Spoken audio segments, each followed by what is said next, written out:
Ghana, a supposed beacon of democracy in West Africa, is suddenly eyeing the exit door. And no, it's not a small move. It's thinking about ditching ECOWAS altogether. Yes, you heard that right.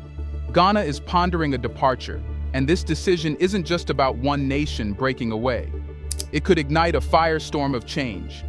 If Ghana, alongside Mali, Burkina Faso, and Niger, forms a new political bloc, the Alliance of Saharan States AES, this could change everything. This is the kind of shakeup West Africa hasn't seen in decades, and the reverberations could be felt from the Sahara to the southern tip of the continent. Let's be clear, ECOWAS isn't what it used to be, but what really happened? Let's find out.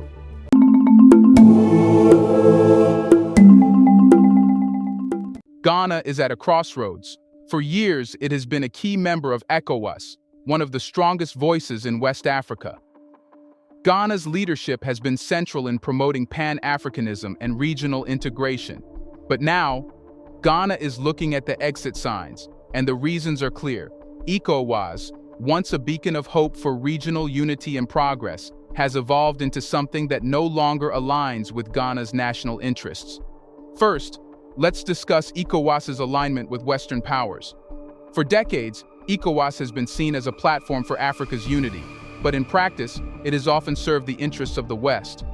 The notion that ECOWAS is supporting a double standard approach to democracy and good governance. So on the one hand, being quite heavy-handed against unconstitutional changes of government, such as the military coups we have seen now in Mali twice, then in Guinea, and now in Burkina Faso, while on the other hand being quite complacent, in fact, with incumbents mingling with constitutions in order to maintain themselves in power. And this was seen in Guinea and in Ivory Coast last year. For Ghana, this has become increasingly evident, especially as ECOWAS continues to turn a blind eye to the region's sovereignty and security challenges, all while being too close to France and the US. Then there's the economic side. Ghana is a growing economy, and it has begun to realize that ECOWAS hasn't brought the economic prosperity that it promised. Ghana has been forced to rely on foreign aid and trade deals that don't always serve its best interests. What's even worse is that these deals often benefit external powers rather than the people of Ghana. As countries like Burkina Faso and Mali chart their independent economic paths, Ghana is beginning to wonder if it could do better outside ECOWAS's influence. Moreover, Ghana's growing relationship with AES countries like Burkina Faso, who are more committed to self-reliance, has given Ghana the confidence to explore a new political future. AES doesn't rely on Western powers and is more focused on Africa's autonomy. And that vision aligns more with Ghana's current goals. It's about national sovereignty, African unity, and importantly, economic independence from the West. Ghana is seeing the potential for a more independent future, one that doesn't need ECOWAS to succeed. But what happens with ECOWAS? If Ghana's not the only one to leave? We've seen the cracks forming in ECOWAS, but what happens when those cracks turn into a full-blown fracture? If Ghana, Mali, Burkina Faso, and Niger leave, ECOWAS could be staring down the barrel of its extinction. The question isn't just whether ECOWAS can survive, it's whether it even deserves to. The departure of key nations like Mali, Burkina Faso, and Niger would rob ECOWAS of its most influential members, countries that contribute significantly to its military and political power. Without these nations, ECOWAS is not just a weaker organization, it's irrelevant. While we have talked about how ECOWAS failed in Ghana, let's address how ECOWAS failed in the whole of Africa. ECOWAS was founded with lofty economic goals: the harmonization of regional economic policies, the establishment of a common market, and the creation of a currency union. These are the very foundations upon which the bloc's future was supposed to be built. But in reality, ECOWAS has achieved very little in these areas, and it's not something that just happened in Ghana.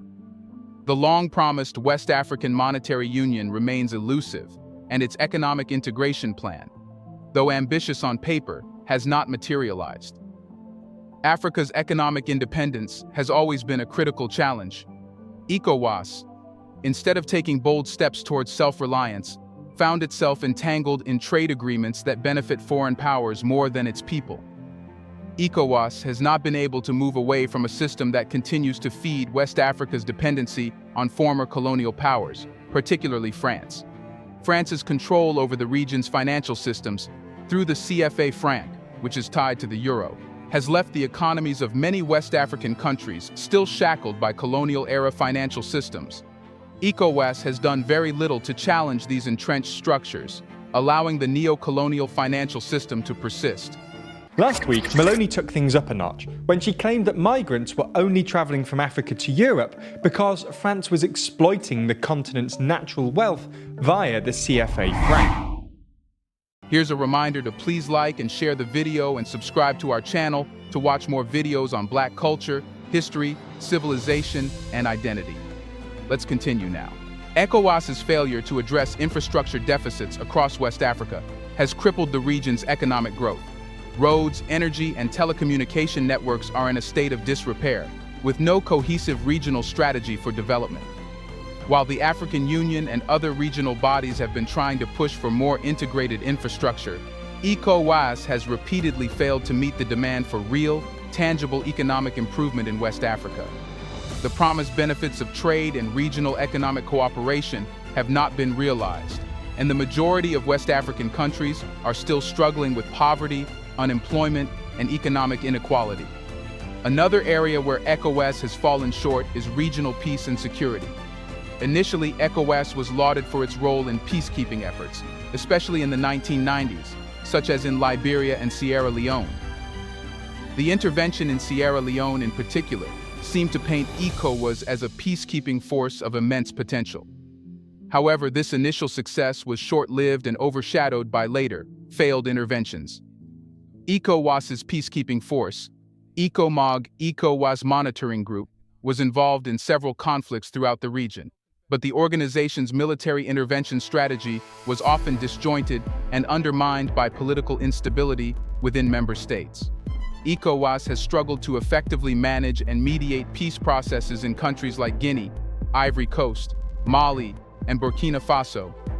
Each of these countries has experienced varying degrees of conflict and instability in recent years, and ECOWAS has often been ineffective or too slow to act. One glaring example is ECOWAS's response to the 2012 coup in Mali.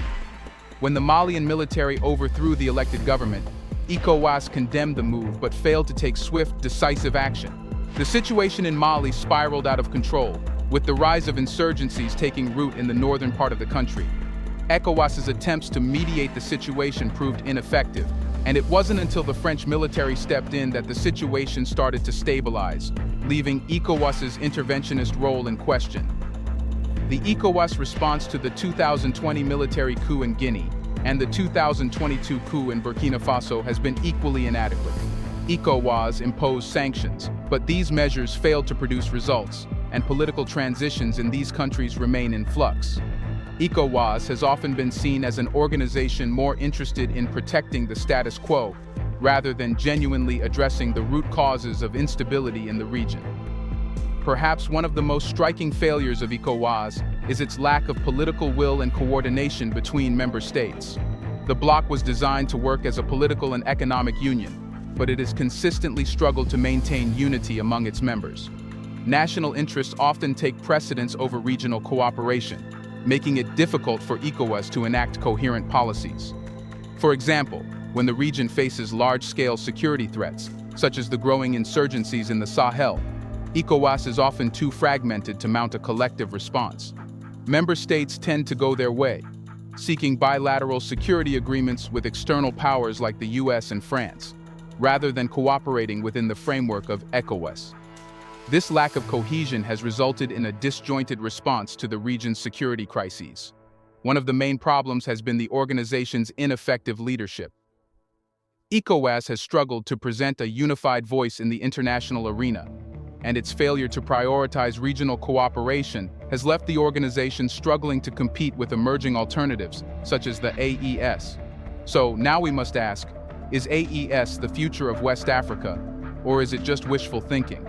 Can it replace ECOWAS?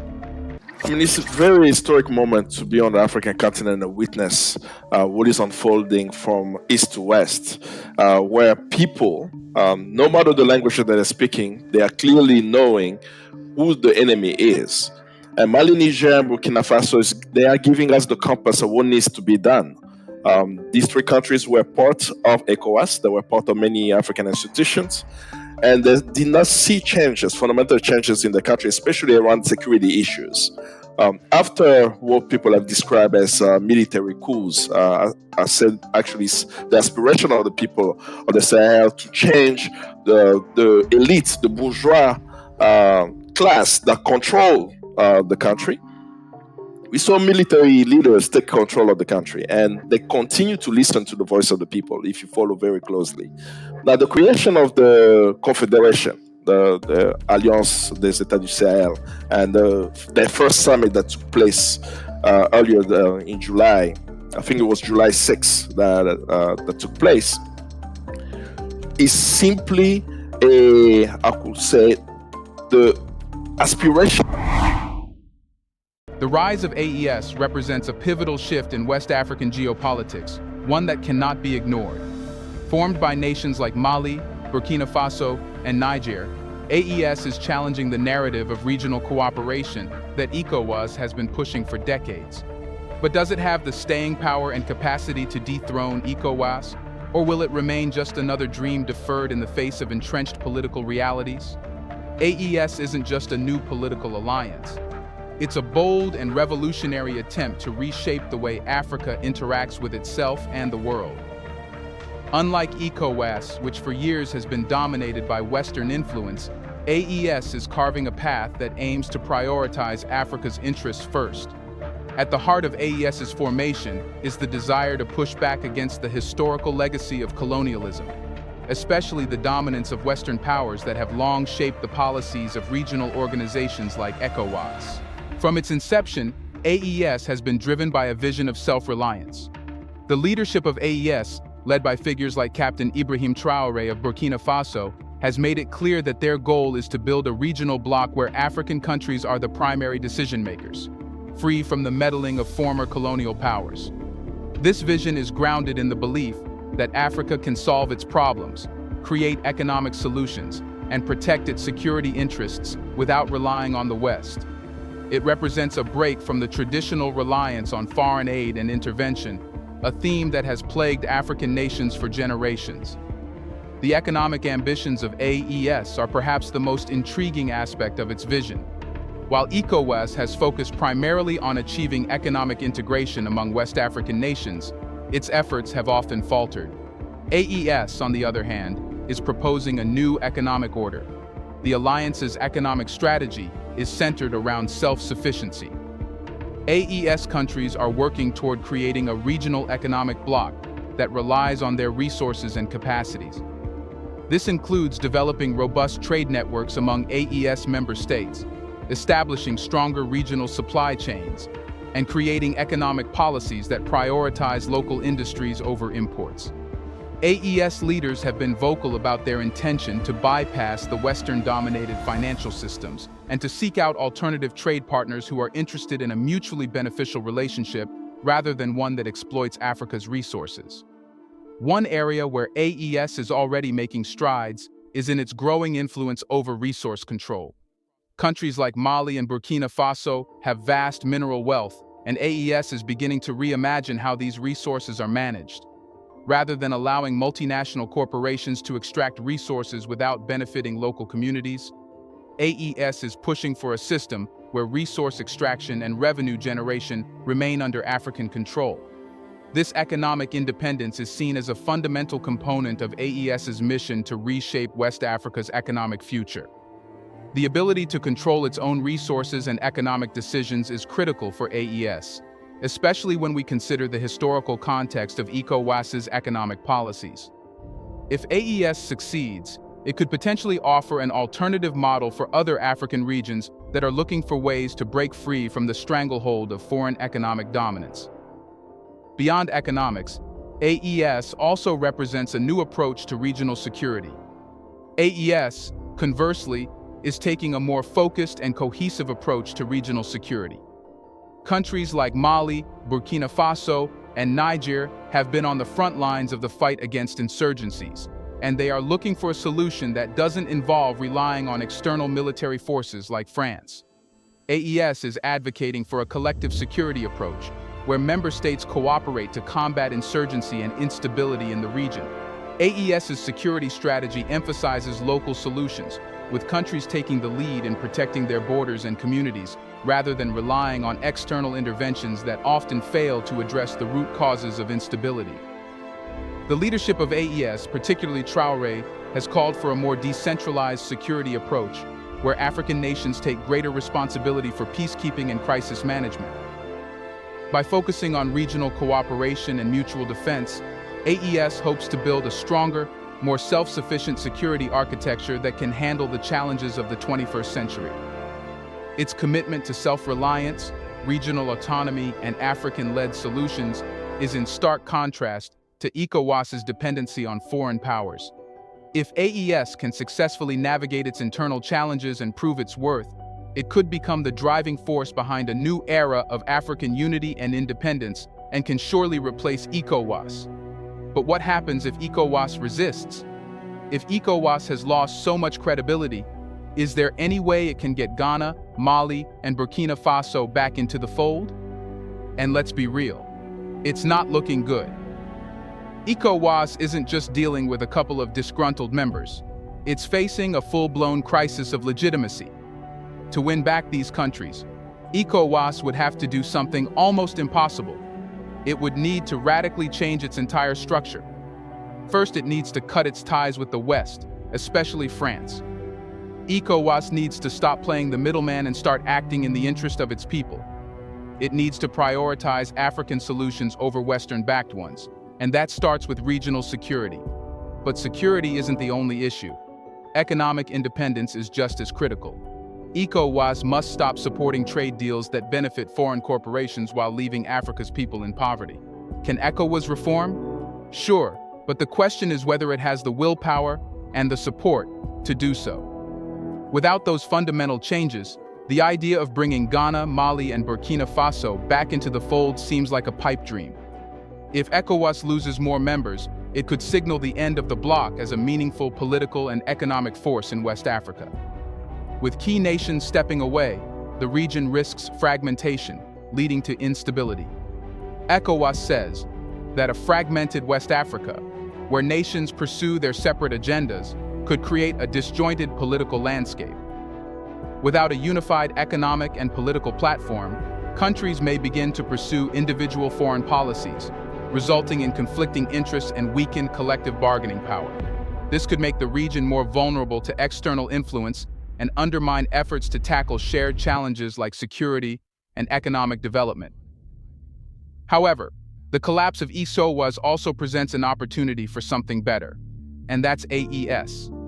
So, ECOWAS's decline is only a problem for ECOWAS itself. Let's end the video by asking, is Africa on the verge of a new era, with leaders who truly prioritize the continent's interests over foreign influence? Africa is experiencing a remarkable transformation, and it's happening at a pace that's hard to ignore. Leaders like Captain Ibrahim Traoré of Burkina Faso represent this shift. Figures who are focused on Africa's sovereignty and the well-being of its people. They are emerging as voices of a new generation, leaders who reject the old paradigm of relying on external powers for economic and political direction. The future of Africa isn't about continuing to follow the rules set by former colonial powers or Western countries. It's about forging an independent path that prioritizes the continent's own needs, resources, and solutions. These leaders are pushing for a future where African countries lead from within, working together for economic self-reliance, security, and regional stability. This new wave of leadership marks a critical turning point, where Africa's voice will be louder and more assertive on the world stage. Africa is no longer waiting for permission to rise. It's creating its future, one that doesn't depend on foreign influence. The continent is changing, and it's changing for the better. The question now is whether this momentum can continue and lead to lasting prosperity for Africa. Do you think good things are waiting for Africa? Is a bright future promised after taking bold steps? Let us know in the comments section. Do you hope to see an Africa that is not influenced by any external power? Do you want to watch more videos like this one? If so, subscribe to our channel and press the bell icon next to it. We have decided to bring videos on something nobody talks about: the Black culture, civilization, history, and evidence about how glorious Blacks have been. Thanks for watching, and until the next video, stay tuned.